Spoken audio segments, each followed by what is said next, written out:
Hi guys, so this video is to make you less hesitant in grappling or in martial arts in general. We inform our coaching by using theory of learning. The concept that we will be using for this video to inform our game design is metastability. The concept of metastability refers to the hesitation that your body feels when it has to change from one stable state to another. For example, let's say you are running on a treadmill. At certain speed you will be walking, and at other higher speed you will start to run. So the hesitation between running and walking is metastable. It is a metastable state where your structure is weakened and you have to make the decision at some very unconscious level to change states. In Jiu-Jitsu, the three stable states that we have when we are moving on the ground are as follows. So we are seated, this is a stable state. We have supine, or on the back, this is another stable state. And the third one is on the knees, chest facing down. So these are three stable states, and every time we move on the ground, we go through this metastable transition where we go from a very strong structural posture to weaker, less effective structures. And as we will see in the games that we're about to do, we will use this concept to inform our coaching as we go through different alignments and look to get the initiative and be less hesitant. So first alignment that we could use is just a front headlock. So my partner is on his knees, I'm over his head, connected to his shoulder. If my partner decides to change state and he goes on his back and I don't follow him, I lose connection, I lose position. If my partner decides to change state and goes to sit and I don't go with him, he regains a stable state, make connection, gets out of the position. So as the attacking player, as the one who wants to initiate, I have to either be changing state with him at the same rate as he changes state. For example, he goes on his back, I go on his back with him, he goes to his knees or to his butt, and I'm moving with him. And I get the upper hand when I change state before him, when he is forced to follow me. So as you can see, this concept is super useful. You can set up game where you start connected, you ask the top person to maintain the connection, and you just tell them to explore these three states. So just go from to your knees, to your back, to your butt, any way you want, just for the sake of exploring and maintaining connection.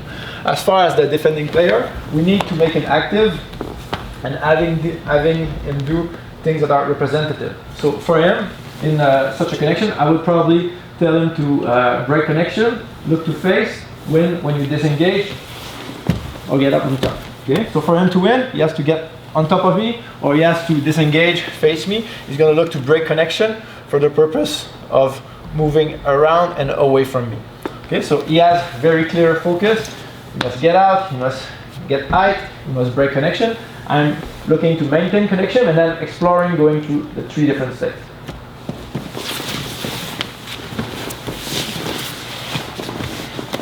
Okay, so we're always moving. I'm moving before him. I'm going to my knees, I'm going to my back, to my butt, and I'm always staying connected. Okay? I could add win conditions for the top player, but I really like to do these tactically non-optimized game, to use Greg Sadler's terminology, just to develop better movement on the ground and the ability to maintain the initiative. Another entanglement that we could use to explore the same concept is just a basic grip around the ankle, and from such a position I would look to maintain a connection to one leg. It could be the other leg at any point. I would allow for switching of legs, and I would look to just explore changing state, going from on the back to seated to on the knees as he tries to extract his leg and face me. Okay, so let's do this.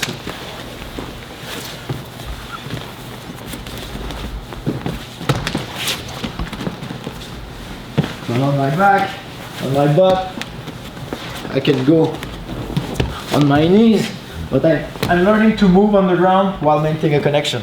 This is super useful. You can also tell students to look for opportunities for submission, but don't act upon them. So as we roll around, as we move, as he tries to escape, and I just get more fluid at going from these stable states to one to the other, I will see opportunities to take it back. I will see opportunities to pinch the toes, to grab the head.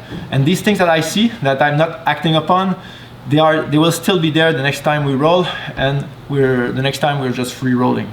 And you will see, as you get more agile on the ground, as you get better at going through the metastable zones of grappling, you will find opportunities for submission and a much more energy efficient way to move. Another alignment we could use is side to side with a connection at the hip.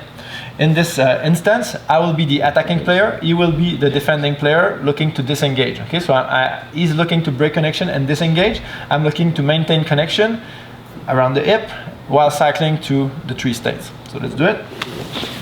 On my knee. I go on my back. I go on my knees. I go on my butt. I go on my knees, always staying connected to the hip, changing state just for the sake of exploring, going from the back, the knee, the butt, staying connected to the hip until you can face me or just disengage. Okay? So as we cycle through this change of state, you saw all types of positions that you probably know already from your own practice or watching videos. You saw birimbolos, you saw back take, you saw maybe crab ride, you saw octopus guard. Like all these things will emerge just from moving between these 3 simple states on the ground. As a top player, if we're looking to improve our capacity to pin on the ground, we need to attack our partner structure in the 3 different states. So for when my partner is stable on the knees, I look to break his structure. I look to make him unstable. I look to put him in positions that are in between the 3 states. And it is in these metastable positions and state that you will find the best opportunities for submission. So you have to make your partner metastable and then open up opportunities to break them, get to a neck or to a leg. So another type of game we like to use here to develop this ability to get out of metastable state, especially when we're on the bottom, is just a series of get out of half guard games. So these games are always designed so that if you're on the bottom, you are somehow stuck in half guard and you're looking to get out of half guard. By this I mean you're looking to either remove the leg that's between the leg to put it outside, or you're looking to put the outside leg between the leg. So we want 2 feet inside, or we want 2 legs outside. This allows for elevation, this allows for rotation. This is something Greg Sauter said a long time ago. It's very, very useful. Half guard is just less effective at elevating. It's just less effective at rotating.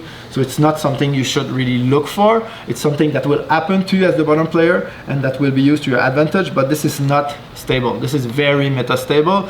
This is an opportunity for him to remove my post and pin me on the ground.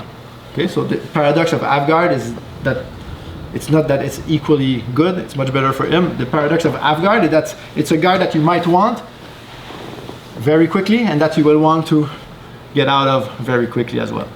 Okay, so if we look back to, if we use again the term of metastability, half guard is a metastable state.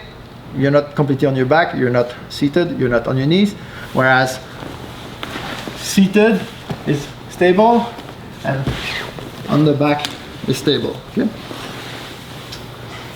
So an example of a half guard game is, let's say this guy has to pin me, keep me on the ground. He's focusing on removing connection, my hands, my knees, my feet, and he wins when he locks his hand around me. Okay? As for me, I'm looking to always get out of half guard. I need to sit, I need to get height on my knees, or I need to lock my legs around him to win. If we're doing that, he's looking to connect, pin me on the ground. I'm never accepting half guard, always trying to get my legs out. I lock around, I sit, or I build height. Now we could do similar type of game.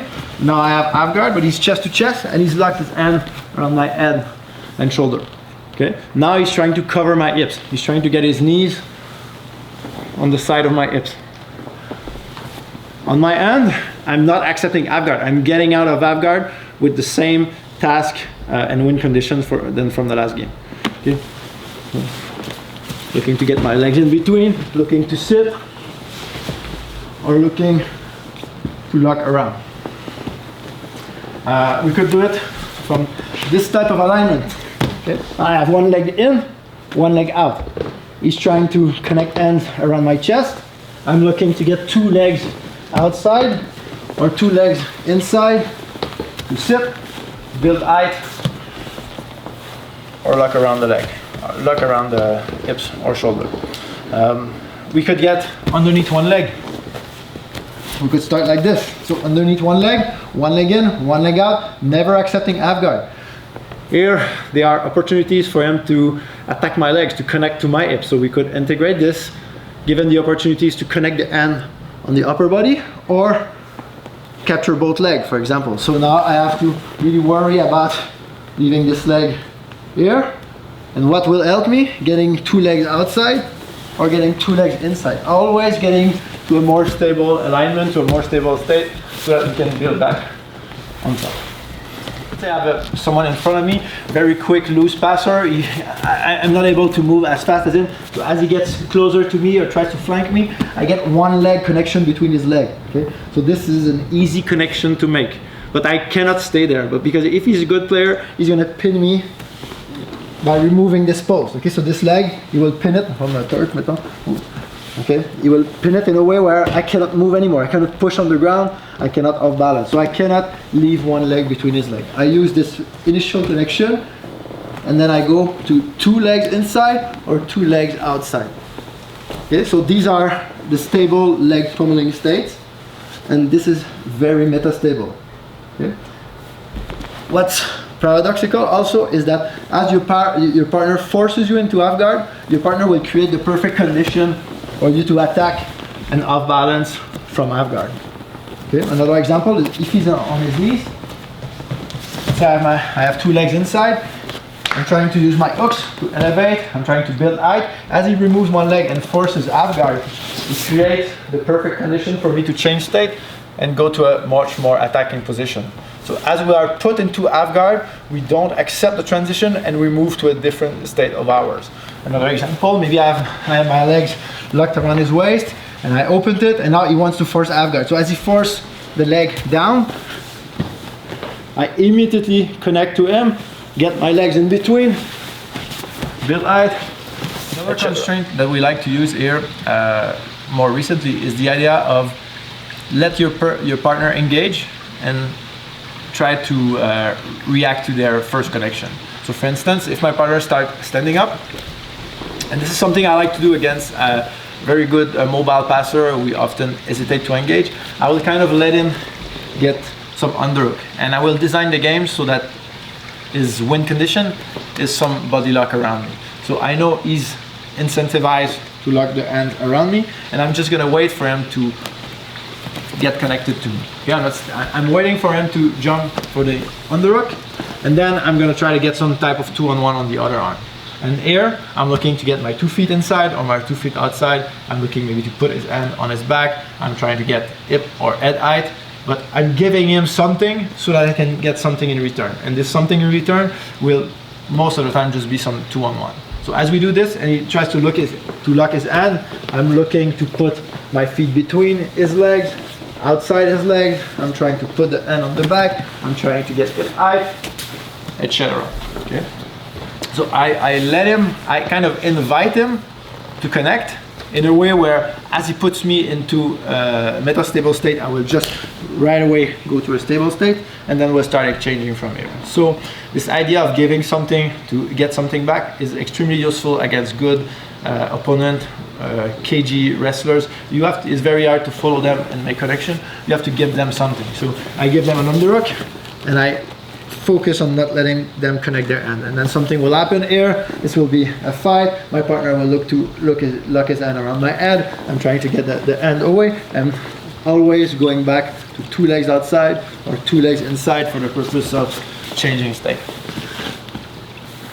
This is very similar to the way we practice MMA in a CLA approach. Very often what we'll do with someone standing up is we'll create a situation of engagement where someone is told to initiate and then disengage, and someone who's kind of told to invite engagement, to get out and then come in, and then come back. So even though we are counter-attacking, we are creating the invitation for an opportunity.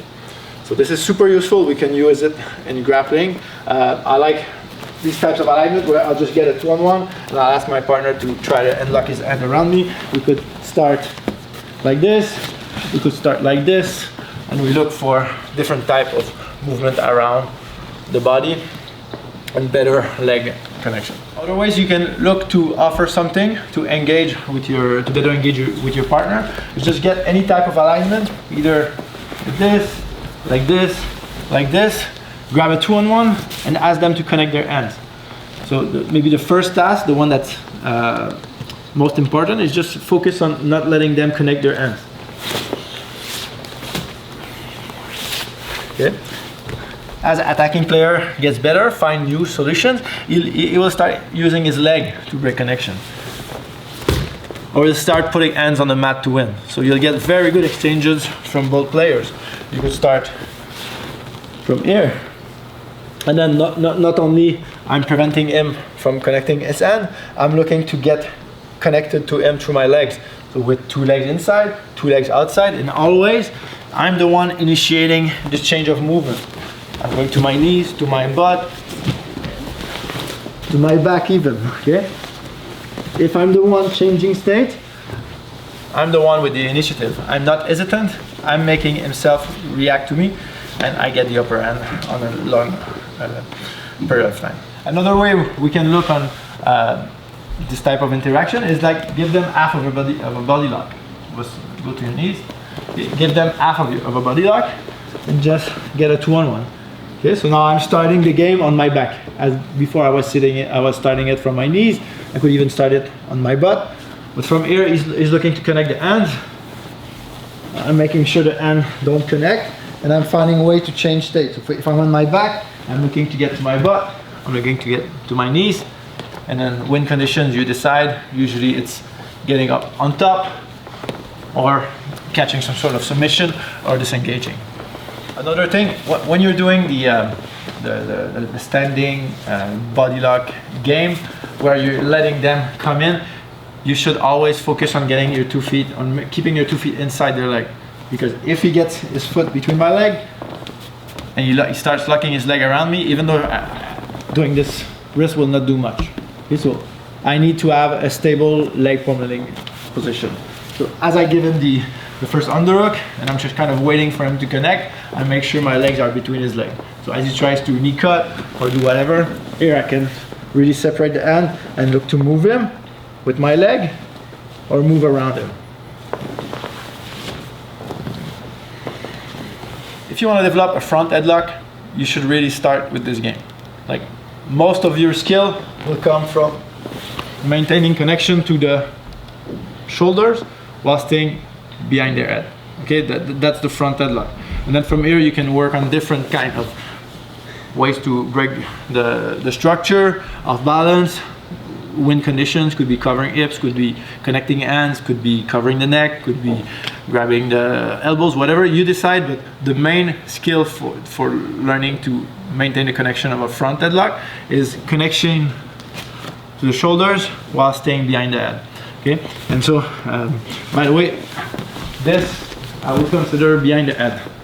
Okay, so he needs to put his on the back of his head on the mat to win the game. Okay, he needs to push me with his 2 hands to win the game. Okay, so this is all front headlock.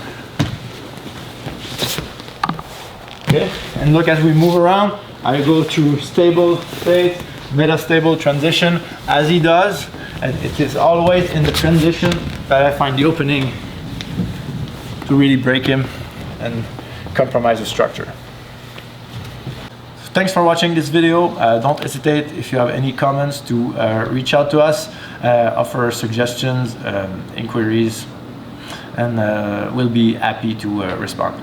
As far as just giving credit to where credit is due, I need to give credit to John Danaher, who first talked about these 3 states on the ground. I don't know if it was either solo drill or open guard in the gi. I tried finding this segment, but I could not find it. But I know Danaher spoke about three kind of movement, body movement on the ground, from which stems all these other movements. So we are approaching it very differently, but still defining movement on the ground through these three categories is very much helping me.